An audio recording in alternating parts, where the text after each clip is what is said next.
Hey everyone, this is Social Problems Lecture 7.1, Drugs. In this lecture we're going to talk about what are drugs, some social patterns in drug use. We're going to address the drug war and some procedures that are known as harm reduction. In terms of content warnings, we're going to be talking about drugs and drug use, obviously. We're going to talk a bit about historic racism and what it has to do with the war on drugs, addiction, and also prison. Another minor disclaimer, in the past I have taught courses for an organization called the Cleveland School of Cannabis that trains people in basically how to work at dispensaries. So I am a smidge biased in this regard. So what are drugs?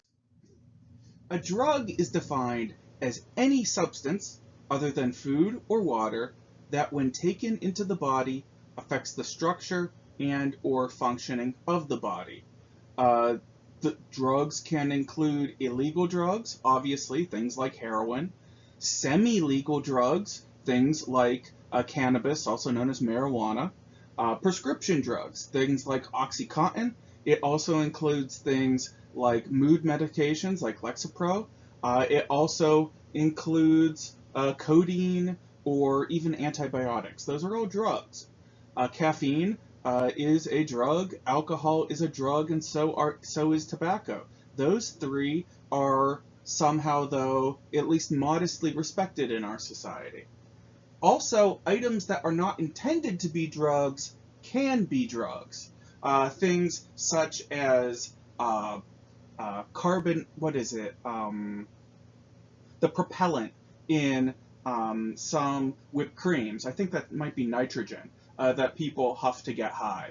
Or certain glues. They don't make glue like that quite anymore, but it used to be that you could huff glue to get high. And also, drugs include substances you've never heard of. Things like coca leaves from Colombia, things like a drug called, I think it's called cat, from Central Africa. It's a kind of a low-grade stimulant type drug. There are all kinds of drugs around the world you've never heard of. Some of them are as undangerous as caffeine. Some of them are worse than most heroin you would find in the United States. A side topic on DARE itself, some of the following slides may remind you of a DARE presentation if you had ever been part of any of that. DARE was really widespread when I was a kid in the 80s and 90s. It is much less common now, even though it does exist to a minor degree. DARE worked off the premise that if kids knew how bad drugs were, then they wouldn't use drugs. So they would do things like pass around this narcotics and dangerous drugs identification kit and show you, well, these are what drugs do, and this is how dangerous drugs are, which from a folk wisdom perspective sounds like it makes sense, but the reality is there was no evidence to back that approach up. It just sounded like it made sense. It's something that police like to do because for once they got to pretend like they were the good guys, right? The teachers loved it because they had an opportunity to kind of take a break, and if it was the 80s, they got a chance to take a smoke break in the teachers' lounge because that's how it was in the 80s. However, in the early 2000s, sociologists found that those students who had participated in DARE programs, and in participated, we just define that as they were made to sit in the room, they were no less likely to use drugs than those that didn't participate in DARE. So at the most modest findings surrounding DARE, it was ineffective. There are a few smaller studies that are pretty scientifically robust. They're just small studies, so they're not quite as good, that may suggest that DARE programs could have encouraged students to use drugs by showing them all the different drugs that there are, which is, ironic. pretty heavily ironic.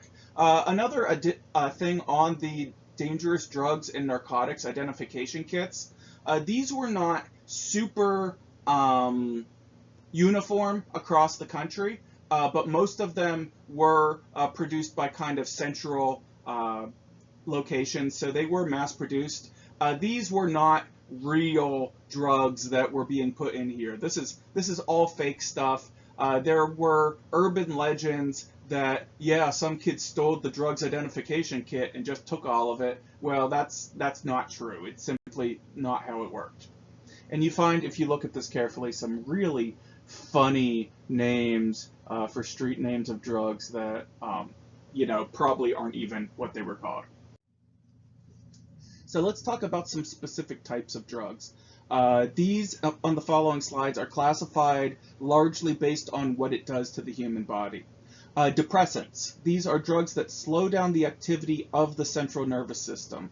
Most of the effects of drugs that we can feel, right? You don't feel an antibiotic unless it gives you some side effects of like a stomach upset, or like the things that we can feel and changes our moods, those affect our central nervous system. Depressants do that by lessening electrical impulses in the central nervous system. So this can reduce anxiety, it can reduce our ability to feel pain, which are very good in certain circumstances. Alcohol then is classified as a depressant, and given our society, most of us are at least familiar with alcohol in passing. There are some problematic associated behaviors tied in with alcohol that are not uncommon amongst college students. I would like to highlight the difference between binge drinking and heavy drinking, acknowledging that we are all very aware that they happen. Binge drinking is defined as 5 or more drinks on the same occasion within 2 hours of each other on at least one day in the past month. So binge drinking, effectively, if you do that math, that's drinking to get drunk, right? An example would be Jill studied for finals for the last 2 weeks. During that period, she didn't go out and she didn't drink, but after finals were done, that night she got plastered, right? That is an example of binge drinking, doing it all at once. And even you can drink what we consider to be, most people consider to be moderate, and that could even classify as a binge drinking session, right? Heavy drinking then is defined as binge drinking, so as defined above, on at least 5 days in the past month. So in general, binge drinking is not a behavior that could cause a doctor usually to get very concerned. It's heavy drinking that could cause a medical professional to get concerned, unless that binge drinking is like drinking to the point of alcohol poisoning. Then that's bad, right? Blacking out is always bad and a point of concern. But heavy drinking is when you're doing binge drinking on a regular basis. An example here could be Ken doesn't drink during the week, but he drinks a 6-pack every Friday and Saturday night. That is kind of on the edge of being a problem. Heavy drinking could also include needing to drink like 4 drinks every single night. That also absolutely classifies as binge drinking, but these examples I give here are 2 very light examples to show what the lower limit of the phenomena is. Because sometimes we think, oh, it's binge drinking, that's something really horrible, or it's heavy drinking, that's something really horrible. These examples sound like things that aren't really that bad. It's just important to be aware of these sorts of things, especially to know where those limits are if you have a family history of alcohol problems or other drug problems. Narcotics then, this is a word that I honestly didn't know the true definition of it until I started prepping for this presentation. Narcotics are drugs that are derived from opium and slow down the central nervous system. I have a tendency to just call these things opiates, but all opiates are narcotics. By definition, they're derived from opium. Narcotics may relieve pain. They typically do relieve pain. They may induce drowsiness, and they can cause euphoria or relaxation. I I can't remember what surgery I had. I think I had some Vicodins for a it was some surgery I had. I don't recall euphoria at all while I was using those. There was no high to go with it, so it doesn't always cause that. Prescription drugs, including Vicodin, including narcotics, are Vicodin, OxyContin. Morphine is still very rarely, but sometimes prescribed, especially in doctor setting. And then fentanyl. Fentanyl, the drug that is causing a great deal of damage and death in the current opioid crisis. Fentanyl is a hospital grade drug that, say, if you had a compound leg fracture where the bones were sticking out of your leg, yeah, they're going to give you a little bit of fentanyl, right? Because it is a drug intended to stop intense pain, but it's also a drug that is very, very easy to overdose on. When people develop addictions to prescription narcotics, though, and this is a major piece of the opioid crisis, it's often that they turn to illegal narcotics, right? So if you are taking Vicodin and then you get addicted to Vicodin and then your doctor cuts you off, then if you know someone who happens to be selling heroin, or you know where you might be able to get some heroin, then that's where that transition may occur. There are many, many people who are addicted to heroin today who started off being addicted to prescription drugs because they broke their leg or something. Additionally, the lower the socioeconomic status of the individual, the more likely it is that that is going to happen, because the higher socioeconomic individual has greater potential to maybe have a friend who is a doctor, or being able to seek out less than reputable doctor's offices that are able to write those prescriptions. Opium then opium is pretty rare in the United States today. It is a traditionally smoked drug derived from the poppy plant. Opium is mediumly common in certain parts of the Middle East, especially Afghanistan. But usually when an opiate makes it to the United States that is derived from the poppy plant, it's usually something like heroin.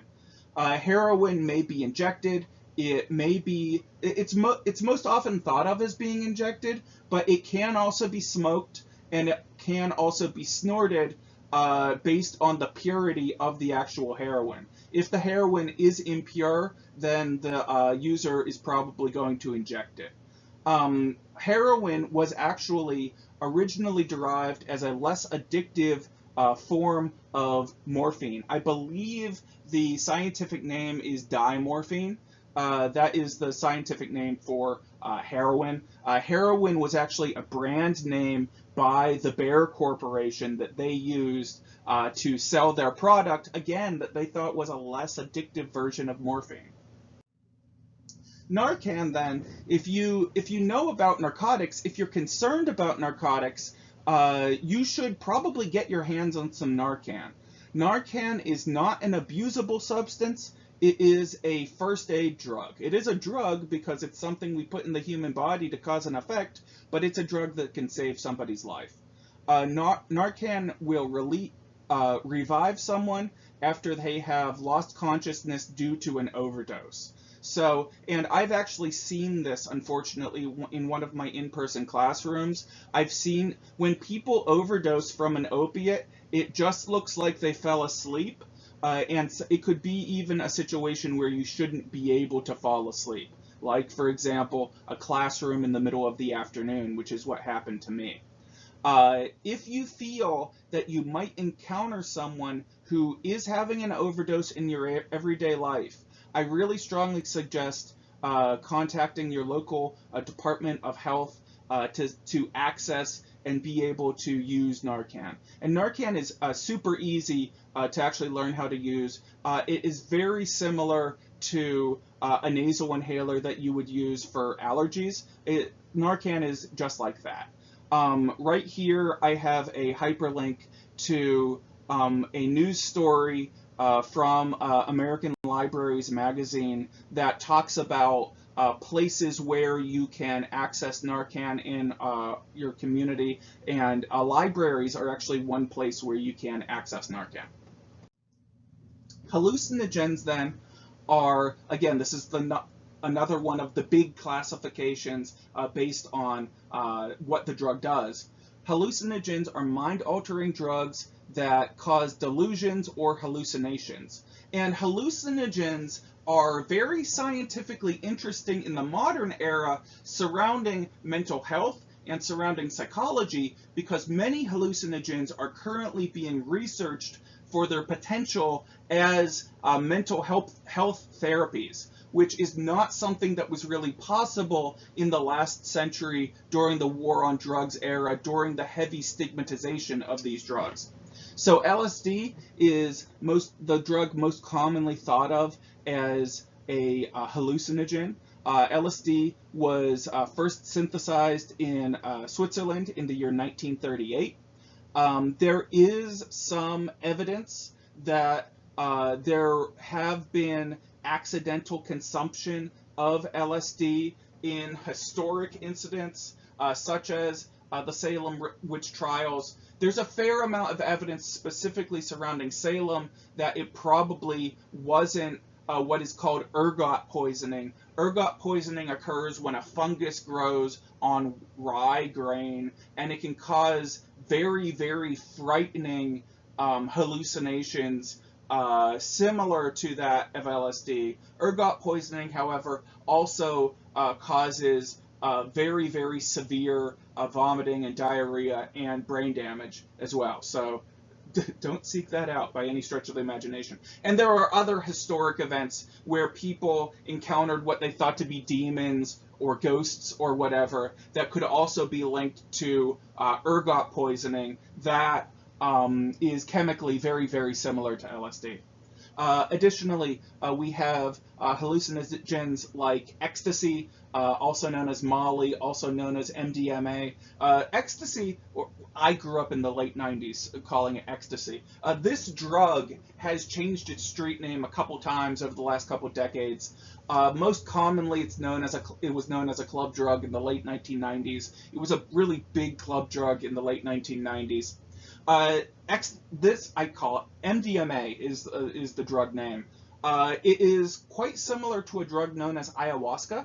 Ayahuasca is a traditional South American spiritual and mental health medicine. So if we are going to shed our ethnocentrism, if we're going to look at the cultural relativism that is the use of ayahuasca therapy in South America, we have to be open to the fact that there are people using MDMA in their traditional mental health practices. Now, there is also a problematic aspect to ayahuasca therapy in that Americans are starting to hear more about it and traveling to South America in like a drug tourism kind of thing to do ayahuasca, and that definitely has some cultural appropriation issues tied in with it. Traditionally, ayahuasca therapy was saved for people who were really quite mentally ill, people who had some pretty bad problems, at least people who were suffering from severe depression. That's like the lightest condition that ayahuasca would be used to treat, right? It is not intended to be kind of this recreational drug that people would just go travel to South America for a fun time for. So really my biggest issue with MDMA and ayahuasca is our issues surrounding cultural appropriation, which is absolutely something a sociologist would say. Magic mushrooms, I could never say this right, psilocybic acid, whatever, magic mushrooms. These cause hallucinations, and the interesting thing about mushrooms is that when we humans consume them, it is very chemically similar to serotonin. Serotonin is the chemical in your brain that makes you feel happy, right? So if you have a serotonin deficiency, as in you are severely depressed, there is a possibility that mushrooms could jumpstart your brain into having more serotonin, and that could potentially be a therapy for depression. There are some parts of the United States that are currently researching medical use of mushrooms to help people with very severe depression, and maybe some people with other disorders tied to serotonin. Unlike cannabis, serotonin is not really widespread used and recognized as a medical therapy. We might say yet the next step in legalizing of things that were once considered dangerous drugs could very well be the mushroom space, if you will. Stimulants then are drugs that speed up the central nervous system, right? So we talked about depressants, slow it down, stimulants speed it up. This may increase alertness and induce euphoria or anxiety, or it could also cause anxiety, is what we're saying here. Tobacco, and that does include Juul pods, most vapes, and nicotine gum or mints, is absolutely a stimulant. That's why people smoke, is because it makes, if you smoke enough, it makes you feel good. It makes you feel a little bit jittery, and very kind of similar to coffee in that regard. However, nicotine is a dangerous drug that does cause addiction, more severe addiction than most hallucinogens do. And the reason why it has maintained and was not targeted by the war on drugs is because it was very well integrated into society when society kind of turned on those other things that were classified as dangerous drugs. The tobacco industry has a very long history of advertising to teens, including Juuls, including flavored tobaccos. There is a good amount of evidence to show that most people that start using tobacco start by smoking flavored tobaccos because they don't like the flavor of tobacco. That signifies then that marketing is part of what gets people to use tobacco. Methamphetamine then. Now here's a big jump, right? There is a big difference between smoking Juul pods and using methamphetamine. Methamphetamine is a intensely dangerous drug that is derived from pseudoephedrine and other household chemicals. Pseudoephedrine is the active ingredient in Sudafed. It's also the active ingredient in certain other over-the-counter prescription drugs. That's kind of the big problem with methamphetamine, is that pseudoephedrine in small doses is really, really good at treating nasal issues and other issues surrounded by associated with the common cold, right? But in the process of isolating pseudoephedrine and concentrating it and making it usually smokable, meth can also be injected. But in that process of concentrating it, then it becomes quite dangerous. Another element of methamphetamine, and really a lot of the portrayals of meth on shows like Breaking Bad are actually quite accurate in terms of what it does to people.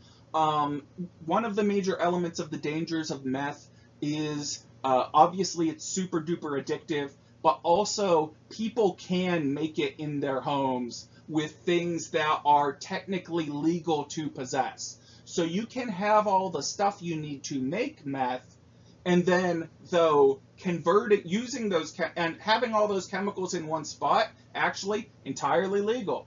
But once you start combining them, then it creates this very dangerous drug. And then also making meth releases gases that are actually intensely explosive and intensely toxic. So that's another element to that social problem. Cocaine is a powder derived from a plant called the coca plant, spelled C-O-C-A. The thing that makes chocolate is actually spelled C-O-C-O-A. That's that plant. It can be very confusing. Crack then, in comparison to powdered cocaine, is a solid, diluted, smokable form of cocaine. If Crack looks kind of like rock salt. It's kind of like a little rock like that. And crack is actually less chemically potent than cocaine. It's less chemically strong, but being able to smoke it in that diluted form creates a much, much stronger high. And that's kind of why it took off in the early 1980s. Caffeine then is also a stimulant, right? Again, not nearly as dangerous of a stimulant as meth or crack, but caffeine, as found in coffee and tea, very socially acceptable, but also in energy drinks. And I do probably I consume about one energy drink every 2 days. So I use them too, if you use them. You should be aware, though, that they are not harmless. Some research has shown that overconsumption of energy drinks may be linked to cirrhosis of the liver. And so that's the ailment that when people die of alcoholism, like long-term alcoholism, cirrhosis of the liver is what kills a whole lot of people. That is tied in partially with the amazingly high amount of sugar in some energy drinks. So not only does too much sugar cause you to develop things like diabetes, it can also damage your liver, but also those other additives that are in energy drinks, those also are pretty hard on your liver. So if you do use energy drinks, try not to use them too much. Cannabinoids then are chemicals derived from the cannabis, also known as the marijuana plant. Not all cannabinoids are actually intoxicating. There are some cannabinoids that when you take them, you don't even notice it, right? And there are many therapeutic reasons why you could take them. Other things like CBD, you would notice a slight kind of relaxing feeling, and then cannabinoids such as delta-8 and delta-9. Delta-8 is THC, and on the federal level is still illegal. Delta-9, though, can be derived from legal hemp, so it is in a weird kind of gray area. A lot of places, you can buy delta-9 in a lot of parts of the country now. Cannabis cannot be classified as a depressant, a stimulant, or a hallucinogen, which is quite intriguing. This is due to the fact that both individual body chemistry and two factors. I really should break this bullet point out better. Your individual body chemistry will determine what exactly cannabis does to you, but also there is a tremendous variation among cannabis strains. We'll talk about that a little bit more in detail because I know a bunch of this because I used to teach for weed school. So the different strains, the different subspecies of cannabis can have a tremendous amount to do with what exactly it's going to do. There are 3 subspecies of the cannabis plant. There is Cannabis rudularis, which is most commonly used for industrial hemp. When you say hemp, you're talking about non-intoxicating cannabis. And this includes hemp seed oil, hemp cording, so like hemp rope, and also hemp cloth. Hemp is actually an incredibly strong and incredibly durable material. I exclusively use hemp twine in my garden because it doesn't rot, it doesn't fall apart, and often I can take it down 1 year, dry it out, and use it the next year. It's an amazing thing. Cannabis sativa then is typically produces a stimulating and euphoric effect. This chart over here shows kind of a rough, and it's artistically squiggled, but it shows the difference between the leaves of the plants. Sativa has these longer leaves and is a little brighter green. Typically, it produces a stimulating effect and a euphoric effect. At Cleveland School of Cannabis, we called it like daytime weed. Cannabis indica then has a sedating, calming effect. We would call that the nighttime weed, right? And those produce different effects. Now, there are many, many different strains of sativa and indica, as well as rudalaris. And those individual strains, it's being found by people who are researching cannabis, produce very different effects.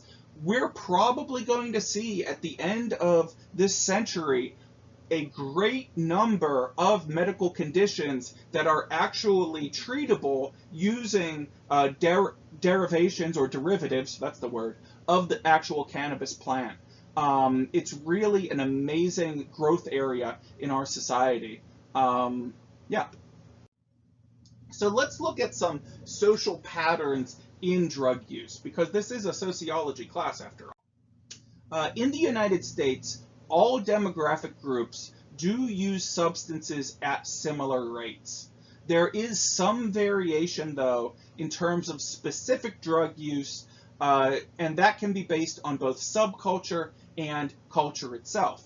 If a subculture actively discourages intoxication, that may vary, though. So, for example, both Mormons and Muslims drink much less because it's not allowed by their religion than, say, football fans and bar owners, right? A football fan subculture, a bar owner subculture, there's going to be alcohol consumed. That's what that's all about, right?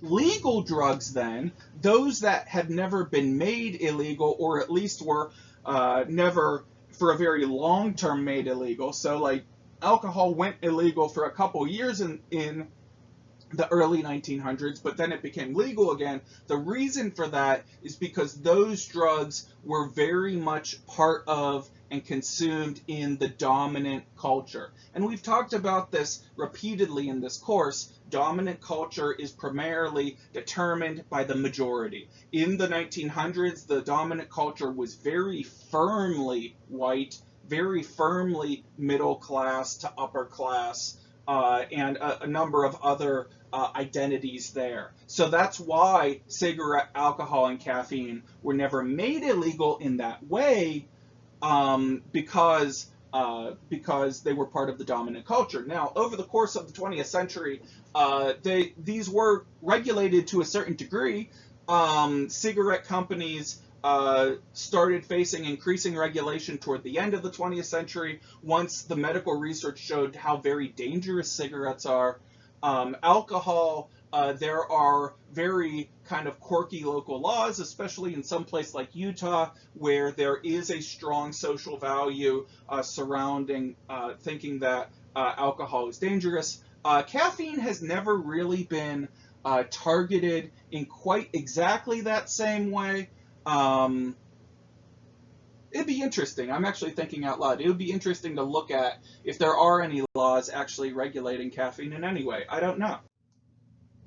Now, there are some notable variants in terms of that statement I made that across cultures and subcultures, across the United States, different groups use drugs at about the same rate.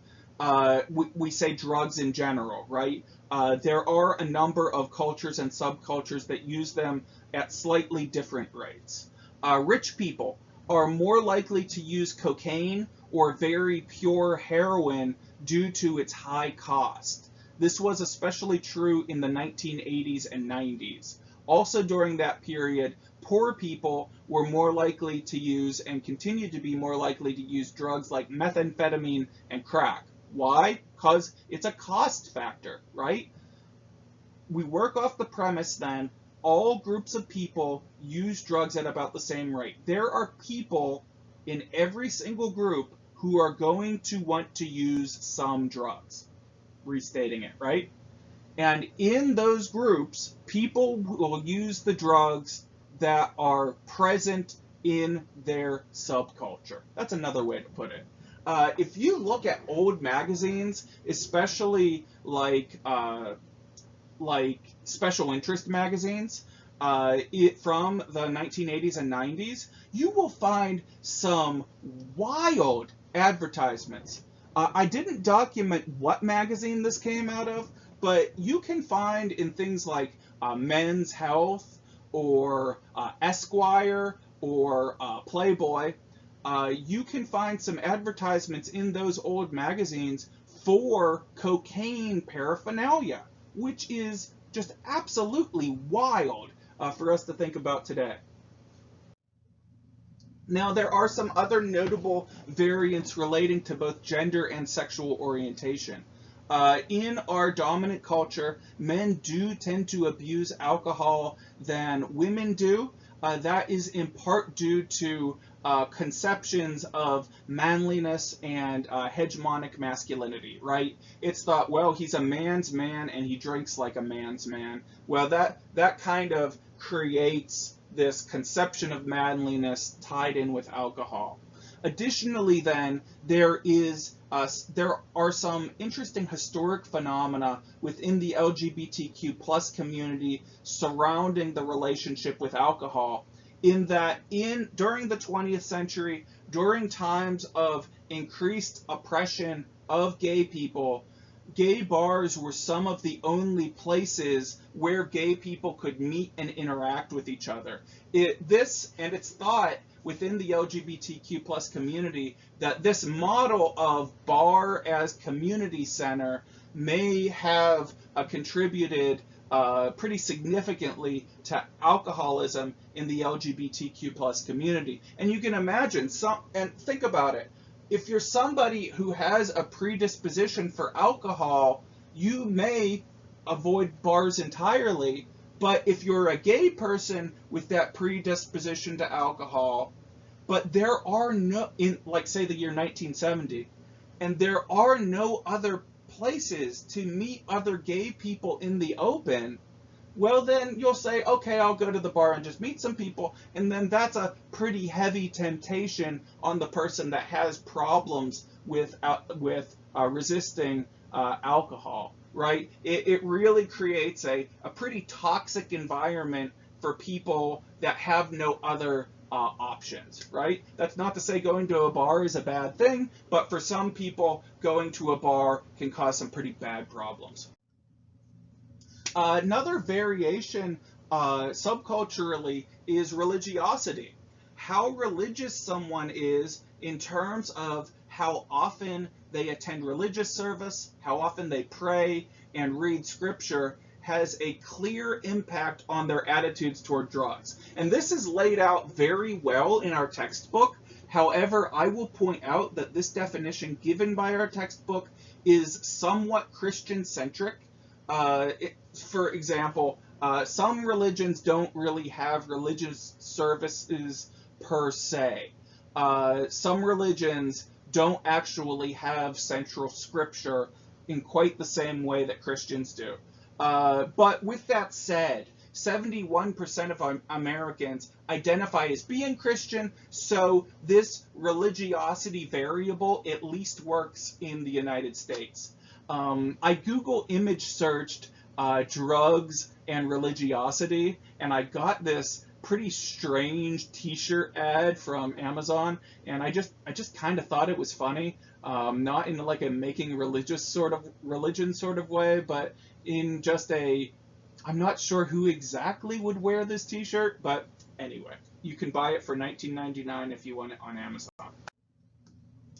So to understand our nation's relationships with drugs in the United States, we have to look at this era known as the War on Drugs. The War on Drugs was one of the defining features of the 1900s, and what I'm giving in the following slides is only a partial timeline. The course I taught for Cleveland School of Cannabis was actually the history of cannabis, and the history of cannabis is thousands of years long, so I really am leaving quite a number of things out of this timeline.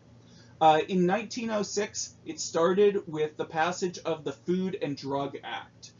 That law, really pretty good law, the Food and Drug Act. Prior to the passage of the Food and Drug Act, it was legal to sell anything you wanted and call that thing food, even if that food was dangerous for consumption. It was very much a buyer beware type situation. Then In 1913, there was the passage of the Harrison Act, which stopped the domestic drug manufacturing and growing of both opium and other narcotics. In 1937, we see the first law regulating cannabis specifically, called the Marijuana Tax Act, and that is spelled correctly, actually. During this era, marijuana was the term that was chosen to be used instead of cannabis. Prior to the 1930s, that plant was only ever called cannabis in the United States. Starting in the 1930s, people who wanted to get rid of the use of the drug started calling it marijuana and spelling it with an H to stir up anti-Mexican sentiment. And that is very, very well documented. In the Sonora region of northern Mexico, that's where they have traditionally called the drug marijuana. And they spell it with a J, but because your average American in 1930 would have seen that word and said marijuana, right? Then they put the H in there. And this is tied and driven to a man named as Harry Anslinger. Here's a quote to show you exactly who Anslinger was. There are 100,000 total marijuana smokers in the U.S. And please excuse these old racial slurs. The most of which are Negroes, Hispanics, Filipinos, and entertainers. Their satanic music, jazz and swing, I don't think most of us consider jazz to be satanic, result from marijuana usage. This marijuana causes white women to seek sexual relations with Negroes, entertainers, and any others. So we see layers of sexism. We see layers of seeing women as objects, and the worst possible thing that could happen to a white woman is to have a romantic relationship with a black man, right? We really see the heavy bigotry of Anslinger here, and Anslinger was one of the pivotal characters driving the illegality of marijuana.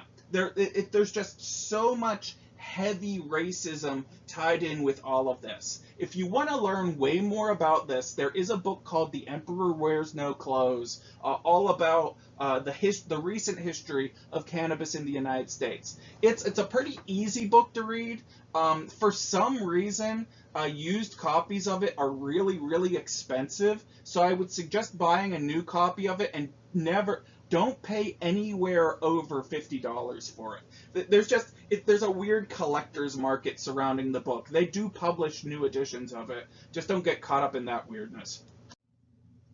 In 1969, Richard Nixon was inaugurated as president. And Nixon was elected largely due to his anti-drugs, anti-hippie political stances. And as a result of that, Nixon was the one that started the thing called the war on drugs. He coined that term. He put it into place. Sometimes people don't know when the war on drugs started. It started under the Nixon administration. In 1970, then, they passed the Controlled Substances Act, which introduced the concept of drug scheduling. Drug schedules are gradations of dangerousness of drugs as considered by the federal government. And as we'll see on the next slide, what is considered a very dangerous drug and what is considered a not dangerous drug is almost exclusively, or were almost exclusively, political decisions. By modern standards, the drug schedules make very little sense. So, that's not to say that these ideas of drug scheduling aren't actually kind of useful for society, but if you look at where certain drugs are placed, it makes no sense. So Schedule 1 drugs, I'm going to read through, have no accepted medical use and a high potential for abuse. These drugs include cannabis, heroin, LSD, psilocybin, hey, I said it right that time. Those are Schedule 1 drugs. And you will notice I color-coded them, that those drugs, particularly cannabis, LSD, and psilocybin are they're drugs associated with hippies, and so they were really folded in as having no medical use by the Nixon administration. Is really what happened there. Then you look at Schedule 2 drugs that have a high potential for abuse, or is the precursor for a drug with high potential for abuse. What does that mean? It means that you can turn this item into a drug, is what it means, right? So this includes cocaine, methamphetamine, OxyContin, and Adderall. There's a couple layers there. So this is saying that cannabis, which is a drug today in the United States that is widely recognized as at least having some medical use, cannabis has less medical use according to these drug schedules than methamphetamine. It's pure nonsense. Additionally, then, OxyContin and Adderall are considered to be less dangerous than cannabis in and of itself. And also, Sudafed, which you use to create methamphetamine, should be on Schedule 2, even though it's nowhere on the list. Why is it nowhere on the list? And why are all of these orange drugs not Schedule 1 drugs? Well, because those are produced by politically powerful pharmaceutical companies. The war on drugs is such a politically fraught artifact of the 20th century, and really, if you break it out, there are a lot of elements and things that were put in place during the war on drugs that both modern Republicans and modern Democrats could agree are kind of nonsense. And then we have, as we go down, we start to see a little bit more sense come into the drug schedules. Tylenol with codeine is a Schedule 3 drug with potential for use, but having recognized medical use. I think Tylenol with codeine should probably be a Schedule 4. And then we see Valium, Xanax, and Ambien being a Schedule 4 drug with low potential for use, but I have known people who have become addicted to Valium or developed Ambien problems, right? So it should probably be a Schedule 2. But again, the influence of the pharmaceutical companies. And then we have things like Robitussin AC with codeine, that's a Schedule 5, and then something like Lyrica, also a Schedule 5. Maybe Lyrica should be a Schedule 4, but that's beside the point. The point of this slide, though, is to show you the highly politicized element to drug scheduling. In 1971, Richard Nixon declared drug abuse to be public enemy number 1. That's actually a slight clarification here. It wasn't 1970, it was 1971 when the war on drugs was declared. In 1978, New Mexico passed the first laws recognizing medical use of cannabis. So we sometimes think that thinking of cannabis as a medicine is a pretty new phenomena, and it started, well, not only was it used as a medicine before the 1900s, it was used pretty commonly as a medicine then, but also this push for cannabis legalization started in the late 70s. In 1986, Nancy Reagan launched what she called the Just Say No campaign, and this image of the Just Say No campaign, maybe depending on how old you are, your parents will recognize this immediately. I recognize that as an artifact of my childhood immediately. Then in it was Just Say No to Drugs campaign, by the way, if you're not super familiar with it. That's what really drove a lot of the DARE type activity of the 80s and 90s. In 1996, California became the first state to legalize medical cannabis. So New Mexico recognized medical cannabis, but California was the first one to legalize it. In 2011, I'm going to jump here for a second. And then from 1998 to 2020, 32 states have legalized medical cannabis or recreational cannabis. Okay, pulling back then. And this is something very interesting almost about the hidden history of the United States. And it's not hidden, it's just not as well known. The Obama administration very subtly and very carefully ended the war on drugs through a series of memos and policy changes in the Justice Department. Very, very clever, and very, given Obama's set, if you look at his legislation, and if you look at the things he did when he was president, it's very, very clear that not only was he a lawyer, but he understands constitutional law very, very well. And in his workings of passing these memos and policy changes, he ended the war on drugs. He said, okay, the Justice Department, we're not doing this war on drugs thing, which is brilliant because you can't really be the guy to make the announcement, mission accomplished, the war on drugs is over. That's both going to be politically unpopular, and it's also going to encourage a lot of dangerous drug using activity, right? So basically, he just kind of did it that way. Now, that doesn't mean that heroin's legal now. It just means that we're not going to be actively seeking out people who are using drugs. If we catch people with drugs, then we are going to punish them, but we're not going to do these massive drug raids as were common in the 80s, 90s, and early 2000s. Now, during the war on drugs, the prison population skyrocketed, and this is probably the major lasting ramification of the war on drugs. And more troubling, the percentage of African Americans in prison rose to 38% of the total prison population. That's not saying that 38% of African Americans are in prison. That's not what we're saying there. What we're saying is 38% of people in prison are African Americans. It's a distinction, but it's very important. To put that into perspective, the general population of the United States is 12% African American. If there was not a relationship between the enforcing of the war on drugs and the African American community, you would expect to see that percentage of the population of African Americans in prison to not be 38%, but 12%, right?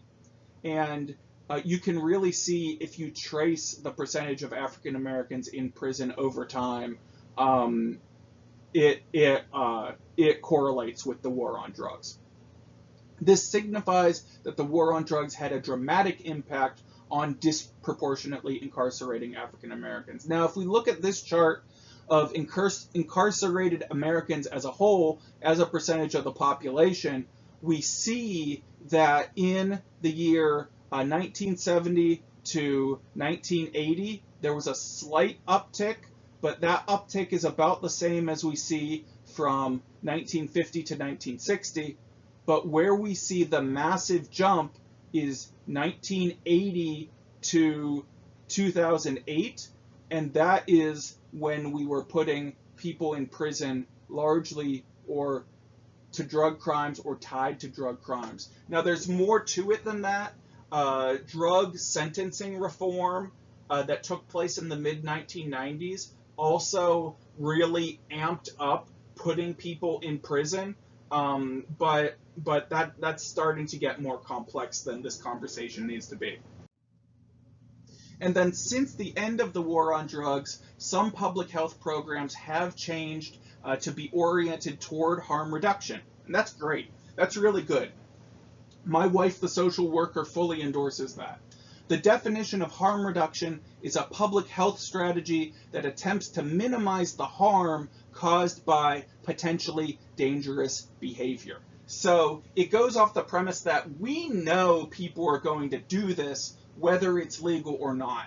So what are we going to do to try to keep those people doing dangerous things as safe as possible? An example of that would be giving sterile needles to heroin users so that heroin users are not sharing needle drugs with other people and then passing AIDS or other blood-borne pathogens amongst each other.